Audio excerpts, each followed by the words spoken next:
Hi guys, petrol ப்ரைஸும் diesel ப்ரைஸும் இன்னும் இன்க்ரீஸ் ஆகிறதுக்கான வாய்ப்பு இருக்குன்றது தான் இப்போ வந்திருக்கக்கூடிய நியூஸ். 1 லிட்டர் பெட்ரோலோட ப்ரைஸ் வந்து 10 ரூபாயும் 1 லிட்டர் டீசலோட ப்ரைஸ் 13 ரூபாயும் இன்க்ரீஸ் பண்ணாதான் ஆயில் மார்க்கெட்டிங் கம்பெனிஸ் அவங்களுடைய லாஸஸை மிட்டிகேட் பண்ண முடியும் அப்படின்னு சொல்லி கவர்மெண்ட் சொல்லியிருக்காங்க. அது எப்படி சொல்லியிருக்காங்க அப்படின்னா, ஆயில் மார்க்கெட்டிங் கம்பெனிஸுக்கு ஒவ்வொரு நாளும் 1000 கோடி ரூபாய் அளவுக்கு லாஸ் இருந்துட்டு இருந்தது. இப்போ ரீசெண்டாக ஒரு 3 ரூபா 4 ரூபா வரைக்கும் பெட்ரோல் டீசல் ப்ரைஸ் இன்க்ரீஸ் பண்ணியிருக்காங்கல்ல, அப்படி இன்க்ரீஸ் பண்ணதுனால அவங்களுடைய லாஸஸ் அப்படிங்கிறது 25% குறைஞ்சிருக்கு.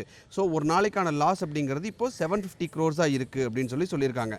ஸோ இப்போ அவங்களுடைய லாஸை கம்ப்ளீட்டாக க்ளோஸ் பண்ணணும் அப்படின்னா அவங்க 1 லிட்டர் பெட்ரோல், அதாவது 4 ரூபா வரைக்கும் ஏற்றிருக்காங்க, இன்டூ 3 டைம்ஸ். ஏன்னா 25% தான் இப்போ வந்து அவங்களுடைய லாஸஸ் குறைஞ்சிருக்கு. ஸோ இன்டூ 3 டைம்ஸ் போட்டால் 1 லிட்டர் ஆவரேஜாக 12 ரூபா வரைக்கும் இன்க்ரீஸ் பண்ணால் தான் ஆயில் மார்க்கெட்டிங் கம்பெனிஸோட லாஸஸ் அப்படிங்கிறது குறையும். ஸோ இதில் கவனிக்க வேண்டியது என்ன அப்படின்னா, நிறைய ரேட்டிங் ஏஜென்சிஸ் எல்லாம் என்ன சொல்லியிருக்காங்கன்னா, 1 லிட்டர் பெட்ரோலோட ப்ரைஸ் 10 ரூபாயும் 1 லிட்டர் டீசலோட ப்ரைஸ் 13 ரூபாயும் இன்க்ரீஸ் பண்ணால் தான் ஆயில் மார்க்கெட்டிங் கம்பெனிஸோடைய லாஸஸ் குறையும் அப்படின்னு சொல்லி கால்குலேஷன்ஸும் கொடுத்துருக்காங்க.